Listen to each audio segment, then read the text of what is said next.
अस्सलाम वालेकुम, मैं हूं रेहान तारिक और आप देख रहे हैं दस्तक। सबसे पहले जिक्र दस्तक की उन स्टोरीज का जिन पे आज देंगे दस्तक।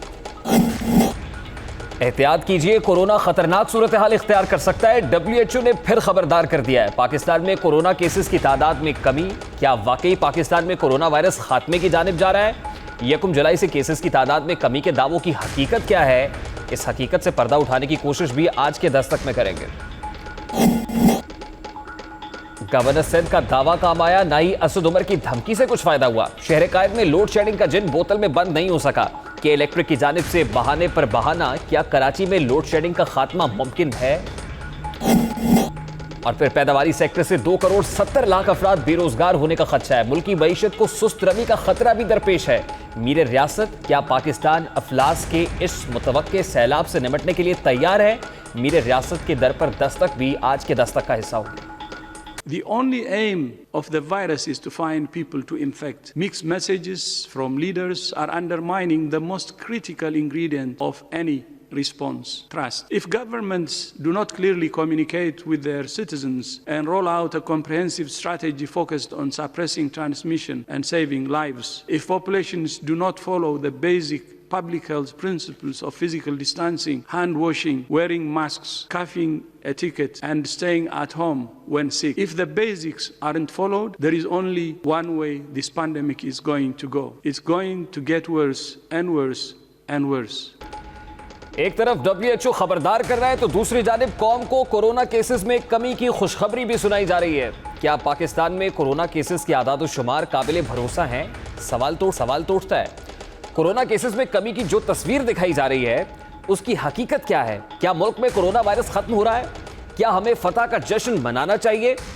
ये वो सवालात हैं जिनका जवाब आज के दस्तक में हम जानने की कोशिश करेंगे। पाकिस्तान में कोरोना वायरस के केसेस की तादाद 2,50,000 से तजावुज कर चुकी है। गुज़श्ता 24 घंटों के दौरान मुल्क में 622 नए केसेस सामने आए हैं, जबकि कातिल वायरस ने 16 जानें भी ले ली हैं। मुल्क भर में बज़ाहिर कोरोना मरीजों की तादाद में मुसलसल कमी हो रही है, लेकिन इस कमी पर भी सवालात उठाए जा रहे हैं।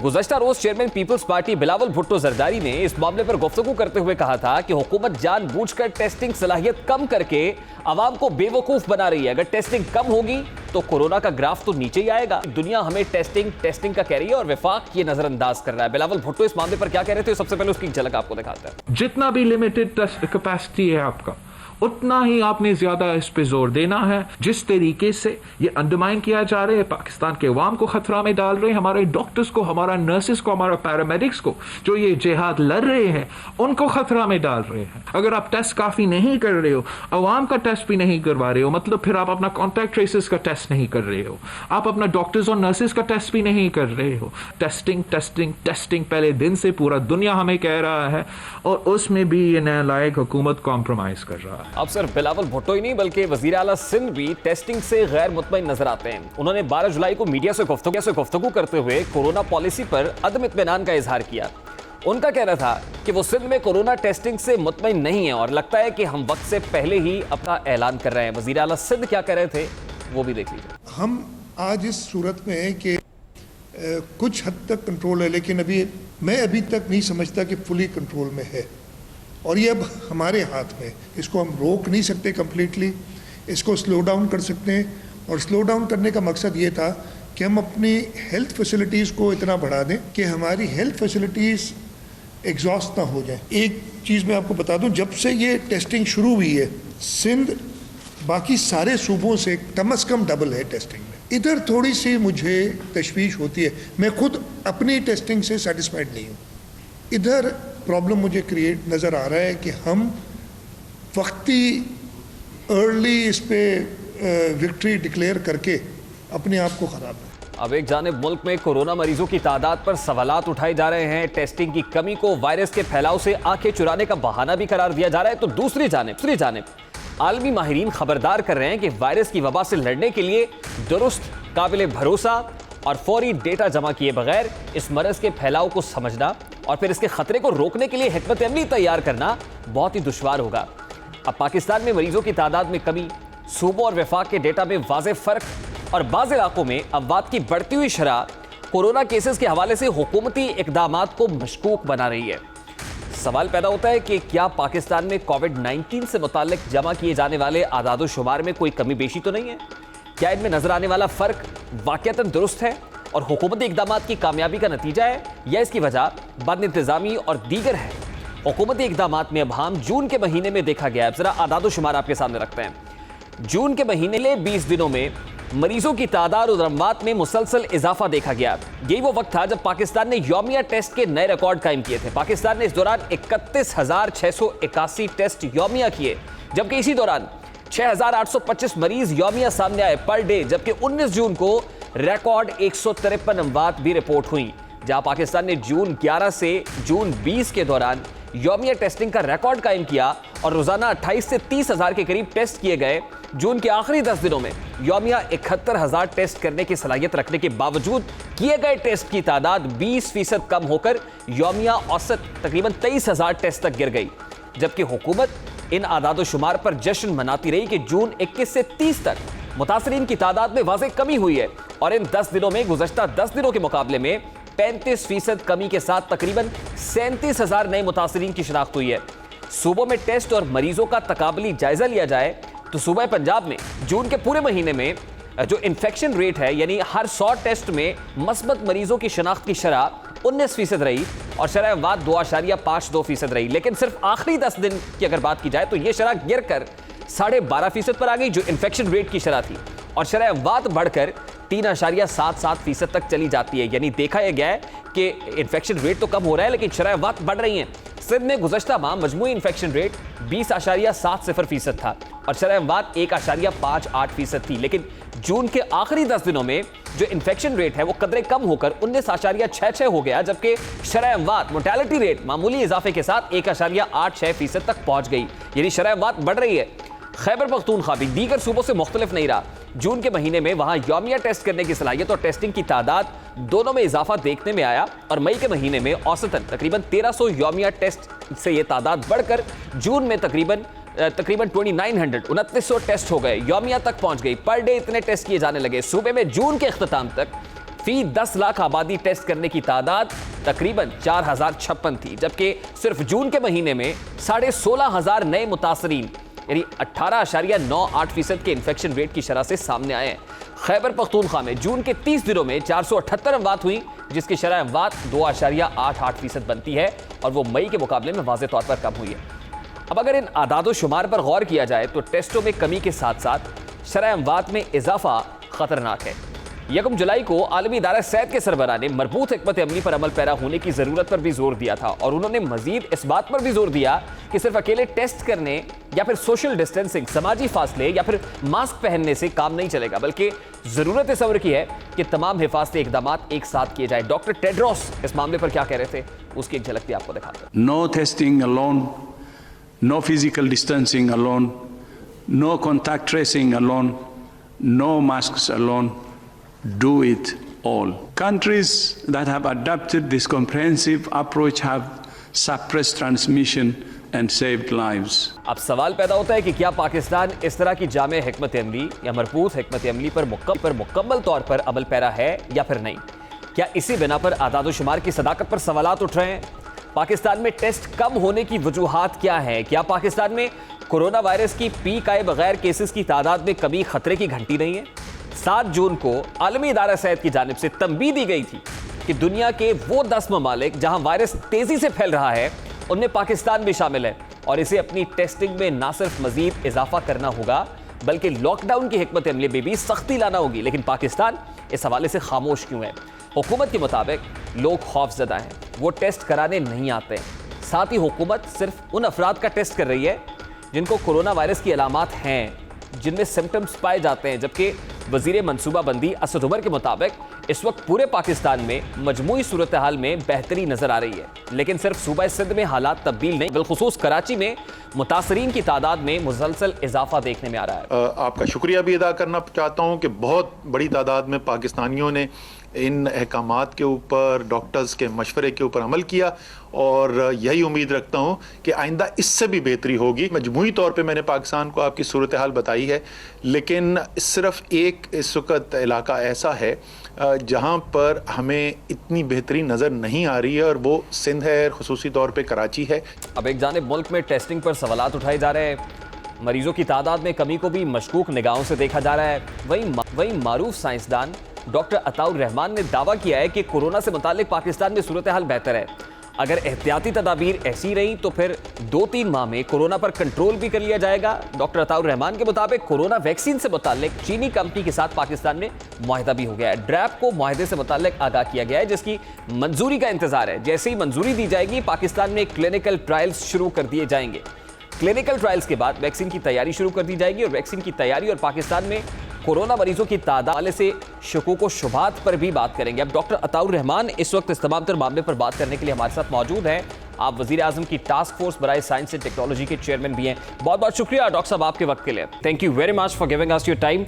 सबसे पहले तो WHO एक तरफ हमें खबरदार कर रहा है कि कोरोना वायरस इतनी जल्दी जाने वाला नहीं है, जबकि दूसरी जानिब तासुर यह है कि हम फतह का जश्न मना रहे हैं, जैसे कोरोना को कंट्रोल कर लिया गया है। और आदाद शुमार ये दिखाए जा रहे हैं या बताए जा रहे हैं कि हमारे यहाँ 21 जून तक केसेस की तादाद भी बढ़ी, अमवात भी ज़्यादा रिकॉर्ड हुई और उसके बाद डिक्लाइन आना शुरू हो गया।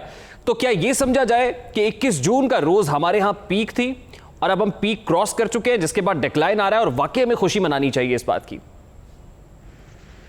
जी बिस्मिल्लाहिर्रहमानिर्रहीम। बात यह है कि दोनों बातें एक हद तक दुरुस्त हैं। वर्ल्ड हेल्थ ऑर्गेनाइजेशन जो कह रहा है कि अभी कोरोना वायरस जो है वो रहेगा और इतने आसानी से ख़त्म नहीं होगा, ये बात सही है।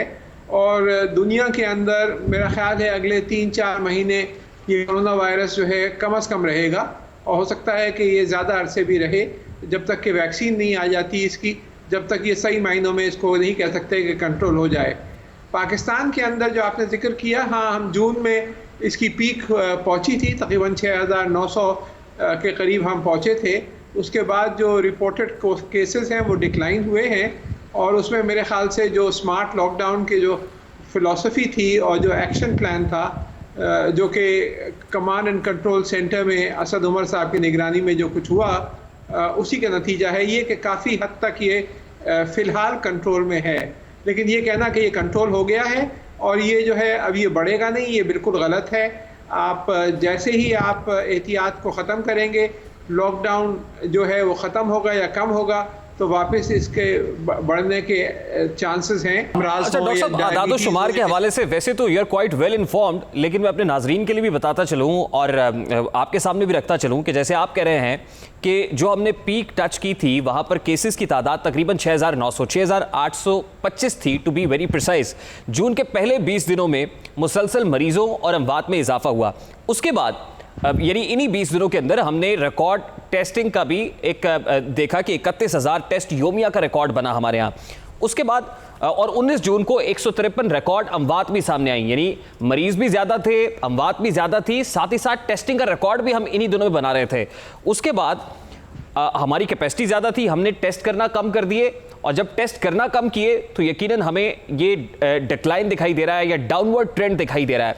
तो डॉक्टर साहब, टेस्टिंग कम होने से ये डिक्लाइन आ रहा है, एक अमूमी तासुर ये भी है।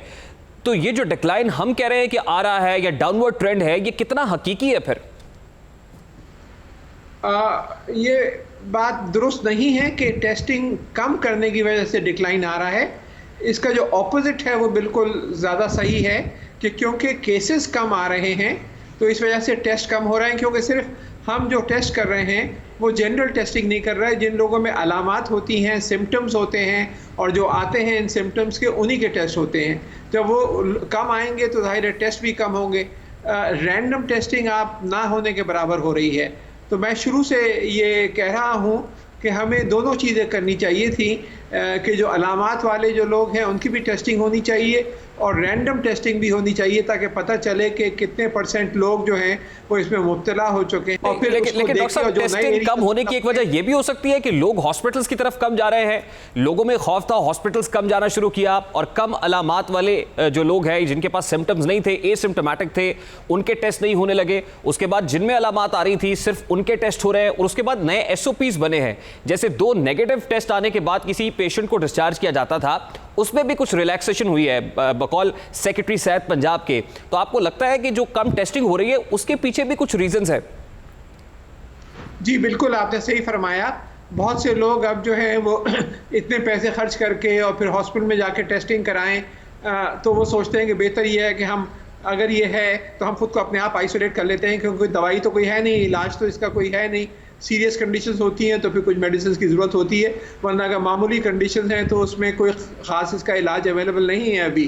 तो इस वजह से ये भी बिल्कुल सही आप कह रहे हैं कि एक वजह जो डिक्लाइन की दिखाई दे रही है वो ये है कि लोग टेस्टिंग के लिए कम आ रहे हैं। तो एक्चुअल नंबर्स जो हैं वो अंदाजा लगाना मुश्किल है। डॉक्टर साहब, शरह अमवात के हवाले से भी कुछ स्टैट्स है, मैं आपके सामने रखता हूं। पंजाब में जब टेस्ट हुए हैं तो उसमें देखा गया है कि जो इन्फेक्शन रेट है वो जरूर कम हुआ है, तकरीबन 20% से गिरकर वो 12% के ऊपर आ गया है, लेकिन अगर शरह अमवात को देखा जाए तो वो 2.52% से बढ़कर 3.77% हो गई हैं। यानी इन्फेक्शन रेट कम हो रहा है, शरह अमवात बढ़ रही है। इसी तरह अगर सिंध में टेस्टिंग को देखा जाए तो वहां इन्फेक्शन रेट जरूर गिरा है, 20.70% से 19.6% पे आ गया है, लेकिन शरह अमवात 1.56 से बढ़कर 1.86 हो गई हैं। यानी इन्फेक्शन रेट जो है वो जरूर कम हो रहा है, लेकिन जैसे आप कह रहे हैं कि शरह अमवात को देखा जाना चाहिए, तो शरह अमवात तो बढ़ रही है डॉक्टर साहब। जी, शरह अमवात बढ़ रही हैं, एक हद तक बढ़ रही हैं, लेकिन फिर भी अगर आप देखें कि मगरिब में शरह अमवात क्या हैं तो उसके मुकाबले में बहुत बेहतर हैं ये शरह अमवात, आधी या 1/3 हैं उस शरह से जो आपको मगरिब के अक्सर ममालिक में मिल रही हैं। तो उसमें भी, और फिर आप देखें कि हॉस्पिटल्स के ऊपर भी अब एक हद तक प्रेशर जो है वो कम है, और जो पहले आज से कोई महीना और पहले जो ये बहुत सारे हॉस्पिटल कम्प्लीटली फुल थे और जगह नहीं थी, अब कुछ जगहें मिलनी शुरू हो गई हैं हॉस्पिटल में। तो जहाँ जब तक ये लॉकडाउन रखेंगे और फिर इसको खोलेंगे आहिस्ता आहिस्ता तो सिचुएशन कंट्रोल में रहेगी, और ये स्ट्रैटेजी बिल्कुल सही है। मैं आपके तवज्जो से एक ब्रेकिंग न्यूज़ भी देना चाहूँगा कि एक बहुत बड़ी डेवलपमेंट पाकिस्तान में ये हुई है कि जो कराची यूनिवर्सिटी में international centre for chemical and biological sciences है, जो मुल्क का सबसे बड़ा तहकीकी इदारा है, उसने चाइना के साथ एक एग्रीमेंट, चाइनीज़ कंपनी के साथ एक एग्रीमेंट अब साइन हो गया है कि वैक्सीन के क्लिनिकल ट्रायल्स, कोरोना वायरस के ख़िलाफ़ जो वैक्सीन डेवलपमेंट हो रही हैं अब पाकिस्तान में किए जाएंगे। इसकी एप्लीकेशन ड्रैप को दी जा चुकी है और जैसे ही ड्रैप से अप्रूवल होगा तो यहाँ पे फिर क्लिनिकल ट्रायल्स मुल्क भर में शुरू हो जाएंगे, और इसके नतीजे में फिर यहाँ पे वैक्सीन भी प्रायोरिटी भी मिलेगी, और उम्मीद है कि बहुत रीज़नेबल कीमत पे मुहैया की जाए। अच्छा डॉक्टर साहब, ये बड़ी अच्छी बात है और काफ़ी ये जो है वो हमारे लिए हौसला अफजा बात है। लेकिन इससे पहले चीन के साथ एक एग्रीमेंट की बात हो रही थी जिसमें कहा गया कि चीन सबसे पहले वैक्सीन बना के पहली खेप पाकिस्तान को देगा। उसके बाद पता चला कि नहीं, ये तो क्लिनिकल ट्रायल्स के हवाले से उन्होंने कुछ पेशेंट्स हमसे मांगे हैं या कुछ लोग मांगे जिन पर वो ट्रायल करना चाहते हैं। तो ये एग्रीमेंट जो कराची की यूनिवर्सिटी के साथ चाइना का हुआ है, इस एग्रीमेंट की क्या क्लॉजेज हैं, किन कंडीशंस पर ये एग्रीमेंट किया गया है और किस तरह से ये एग्जीक्यूट होगा डॉक्टर साहब? ये पहले फेज में तो क्लिनिकल ट्रायल्स होते हैं, वो चाइना में भी हो रहे हैं, दुनिया के और दूसरे ममालिक में भी हो रहे हैं और पाकिस्तान में भी होंगे। और ये जो क्लिनिकल ट्रायल्स हैं इस चाइनीज़ कंपनी के ताउन से किए जाएंगे, और जब क्लिनिकल ट्रायल्स वहाँ पे चाइना में फ़ेज़ 1 और फ़ेज़ 2 हो चुके हैं और फ़ेज़ 3 होने जा रहे हैं, 3 फेजेस होते हैं क्लिनिकल ट्रायल्स के। पाकिस्तान में फ़ेज़ 1 क्लिनिकल ट्रायल की एप्लीकेशन ड्रैप के पास है, उसके बाद फ़ेज़ 3 क्लिनिकल ट्रायल्स की एप्लीकेशन हम देंगे। तो ये पहला फेज़ अगले 2-3 महीने के अंदर वो क्लिनिकल ट्रायल्स का होगा।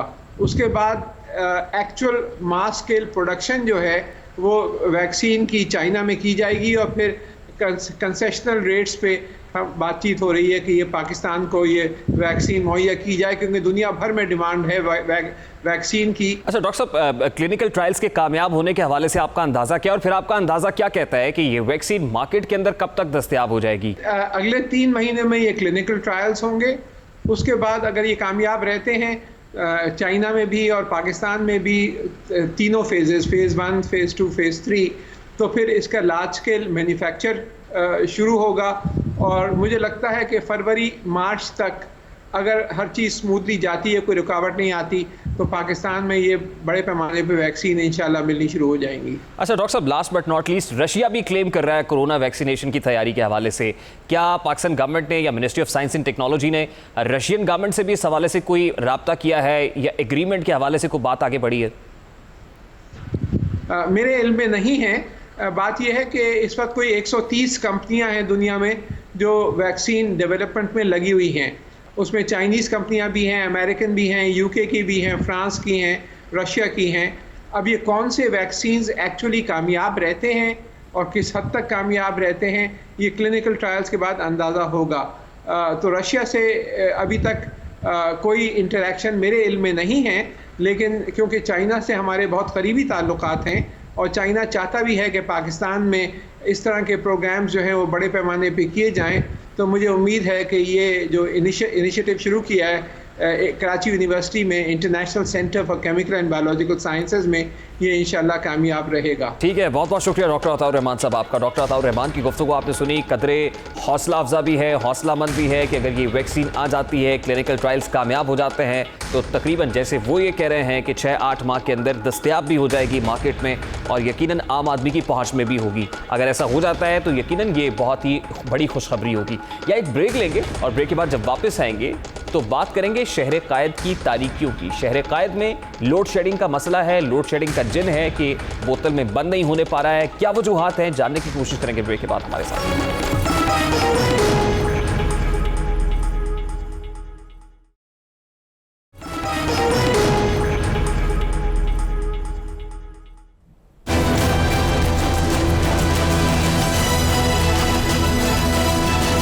बिजली का निजाम तो इनका फेल है, बिल्कुल कामयाब नहीं है। कोई पता ही नहीं चलता, किसी टाइम भी गायब हो जाती है लाइट। बिल आते हैं, लाइट नहीं आती है भाई।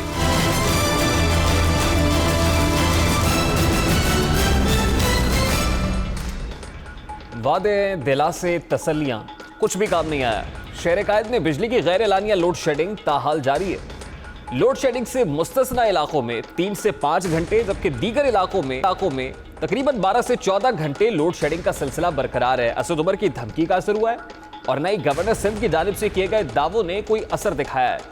नेपरा ने खुली कचहरी लगाई, तहकीकाती कमेटी बनाई, पीटीआई कराची के उहदेदारान ने भी के इलेक्ट्रिक के खिलाफ धरना दे दिया। शहर कायद अब जहां मसाइल का अंबार है, जहां लाशों से आलाइशों तक में सियासत की जाती है, कभी कचरा उठाने पर सियासत, कभी नालों की सफाई पर सियासत, कभी कुत्ता काटे की वैक्सीन पर सियासत, तो कभी जहरीली गैस पर सियासत जैसे मसाइल शहर कायद का मुकद्दर है। वहां आपकी बार पीटीआई के अपने नुमाइंदे अपनी ही हुकूमत से नाला दिखाई दिए।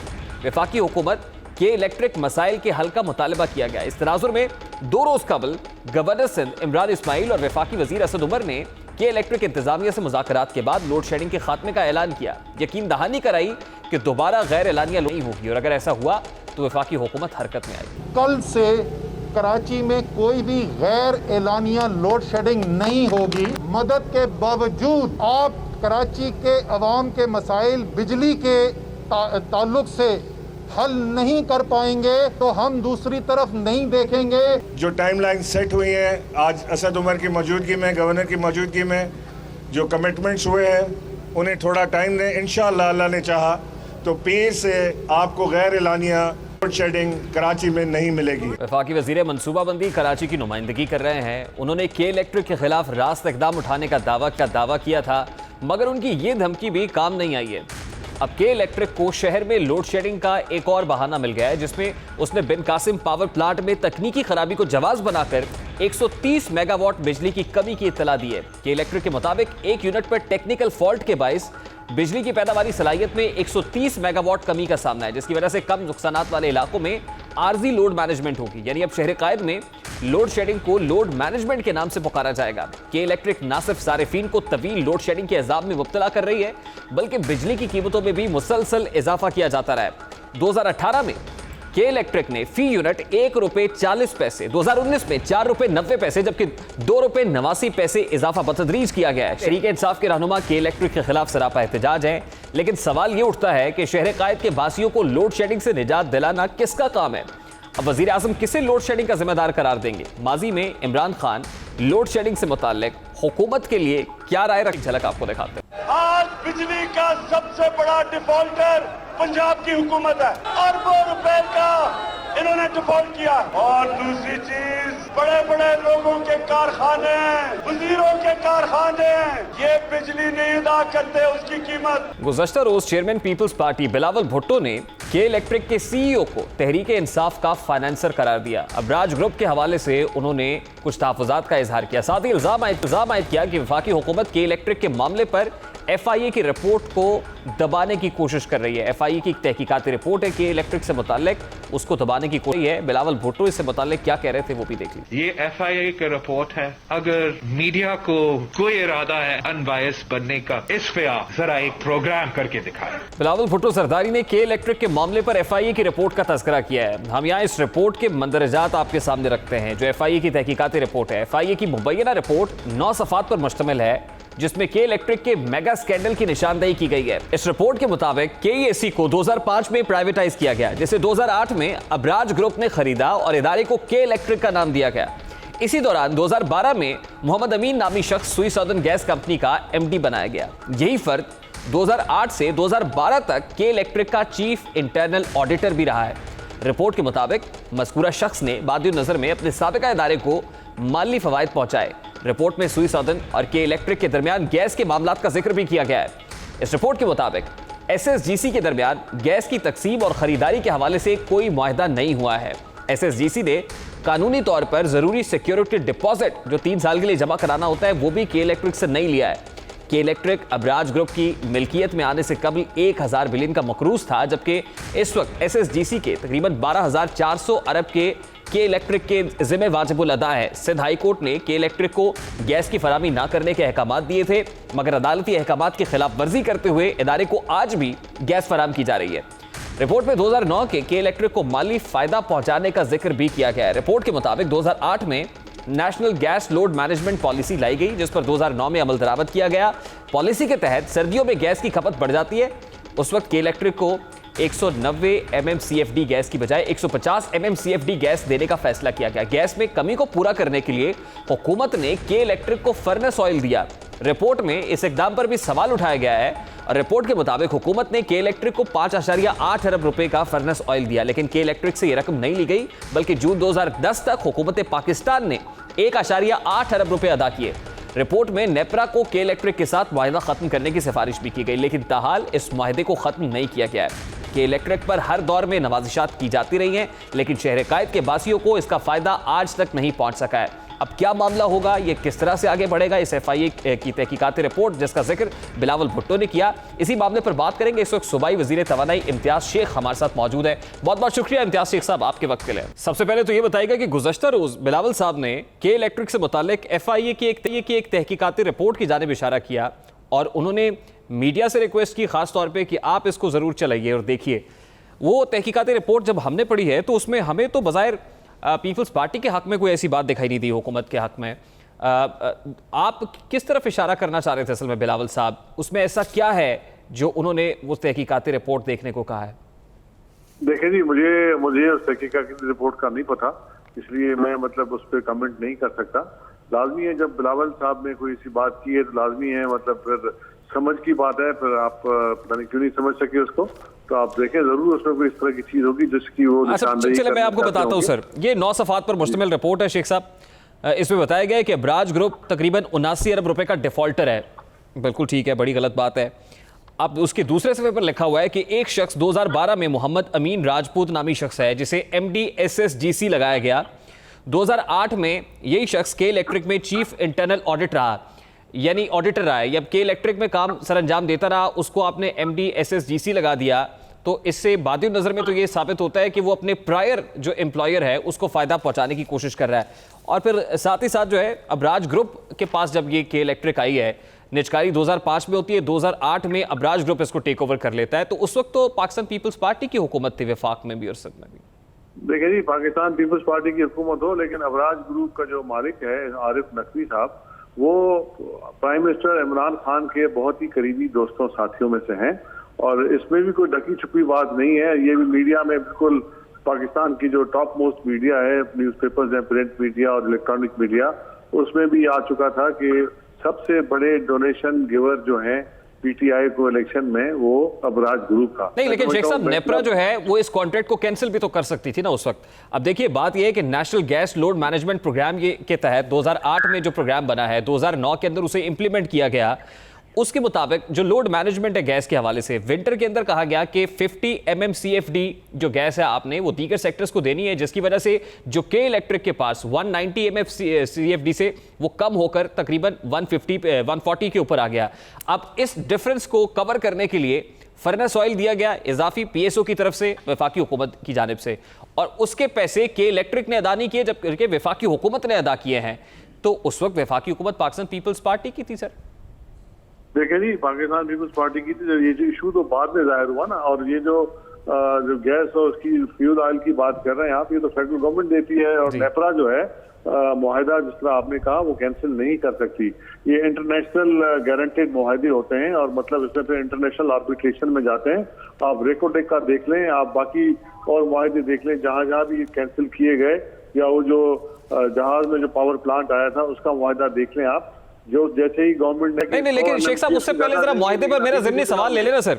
ये जो मुआहिदा हुआ है, इस मुआहिदे के अंदर सुकम मौजूद है, यानी हर कंपनी पर ये लाजिम होता है कि हुकूमत के साथ गैस सप्लाई का कॉन्ट्रैक्ट किया जाए, यानी हुकूमत को उसमें शामिल किया जाए। जब SSGC के साथ अगर कोई कॉन्ट्रैक्ट होता, हुकूमत शामिल होती है, SSGC के साथ कोई मामला तय होते, लेकिन ये कॉन्ट्रैक्ट नहीं किया गया। दूसरी बात, हर कंपनी से सिक्योरिटी डिपॉजिट लिया जाता है तकरीबन 3 साल के लिए, कोई सिक्योरिटी डिपॉजिट जो है वो नहीं दिया गया कि इलेक्ट्रिक की जानिब से SSGC को। अब ये जो कॉन्ट्रैक्ट हुआ है इसके अंदर ही कुछ अभाम दिखाई दे रहे हैं, कुछ सकम मौजूद हैं, तो अगर ये कॉन्ट्रैक्ट अपने पैमाने पर पूरा नहीं उतरता है तो इसको कैंसिल किया जा सकता था नेपरा की जानिब से। देखिए जी, ये तो फिर एक लीगल चीजें हैं जो कि इस वक्त बगैर पढ़े, बगैर सामने डॉक्यूमेंट हुए बात नहीं की जा सकती। असल में जो बेसिक मुआहिदा था, जिसकी वजह से ये अपना नेशनलाइज ये जो दी गई, प्राइवेटाइज की गई कराची इलेक्ट्रिक, वो जनरल मुशर्रफ के टाइम में की गई थी, और बेसिक मुआहिदा वही था। उसके बाद अगला जो उसमें आया अपना खरीदार, वो था अबराज ग्रुप। तो अबराज ग्रुप में भी जो बेसिक मुआहिदे की शिकें थी वो वही थी जो कि जनरल मुशर्रफ के जमाने की थी, तो उसको ज्यादा देर तक चेंज नहीं कर सकते आप, इसलिए उन्होंने वही रखा होगा। लेकिन शेख साहब, सिंध हाई कोर्ट का एक ऑर्डर था ना सर, सिंध हाई कोर्ट ने, चीजें हो जाएंगी, वो होंगी ही नहीं। सिंध हाई कोर्ट ने पाबंदी आयद की थी कि गैस की जो सप्लाई है वो नहीं हो सकती के इलेक्ट्रिक को किसी मुआहिदे के बगैर। ये सिंध हाई कोर्ट का ऑर्डर मौजूद है, उस ऑर्डर की इंप्लीमेंटेशन भी नहीं हुई शेख साहब। लेकिन देखें जी, वो तो फिर इसको रेगुलेटर देखे ना, इसका रेगुलेटर तो फिर वो नेपरा है नंबर 1। नंबर 2 SSGC क्यों दे रहा है जब हाई कोर्ट का ऑर्डर है? तो SSGC से बात पूछ करनी चाहिए, या उनके बोर्ड ऑफ डायरेक्टर से करनी चाहिए कि जब हाई कोर्ट का ऑर्डर है तो मतलब फिर क्यों दे रहे हैं? शेख साहब, यही तो मैं आपको कह रहा हूँ कि 2008 में जिस वक्त अबराज ग्रुप ने इसको टेक ओवर किया, उस वक्त आपकी हुकूमत थी, वफाक में भी, सिंध में भी, और 2013 तक यही मामला रहा। 2008 का मैं इस वक्त नहीं कह सकता कि उस वक्त क्या था क्या नहीं था, लेकिन अभी मैं तो ये कहता हूँ कि पुरानी बातों को छोड़ें, अब इसको ठीक करने की कोशिश करें। जो सूरत हाल है इसमें मैंने उस दिन भी जब इनकी पब्लिक हियरिंग थी, मैं खुद गया था उसमें, मैंने इनको यही कहा था कि federal government, NEPRA, Sindh government और कराची इलेक्ट्रिक को बिठाएं, मुआहिदे की शिकें निकालें कि इन्होंने कितनी इन्वेस्टमेंट यहाँ करनी थी, कितनी इन्होंने की है, और कितना इनको मजीद करना है, और इन्होंने क्या नहीं किया और गलती किसकी है। तो अभी तो देखें, अभी तो कराची इलेक्ट्रिक ने तो ये कह दिया कि जी हमें फर्नेस ऑयल नहीं मिल रहा। और फर्नेस ऑयल क्यों नहीं मिल रहा? वो इसलिए कि फेडरल गवर्नमेंट ने इस पर पाबंदी लगा दी, और वो जो गैस थी उसको गैस में प्रेशर नहीं था।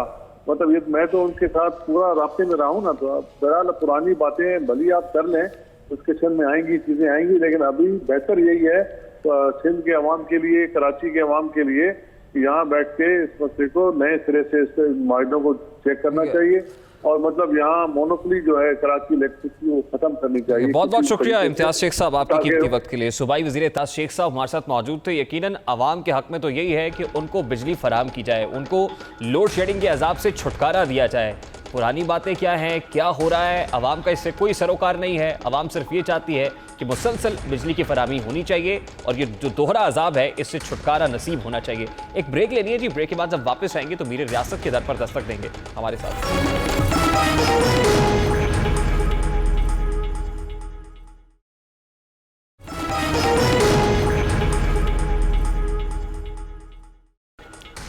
Welcome back. मीर रियासत आज आपके दरबार में मुल्क के 2 करोड़ 70 लाख अफराद का मुकदमा लेकर हाजिर हुए हैं, यानी तकरीबन 3.25 करोड़ लोग हैं। मीर रियासत ये अफराद पैदावारी सेक्टर से वाबस्ता हैं। हुकूमती इकदाम के बायस इन अफराद के सर पर बेरोजगारी की तलवार लटक रही है। भूख और अफलास के गिद्ध इनके इर्द गिर्द मंडला रहे हैं। अगर फौरी इकदाम ना उठाए गए तो ये गिद्ध 2 करोड़ 70 लाख अफराद को निगल जाएंगे।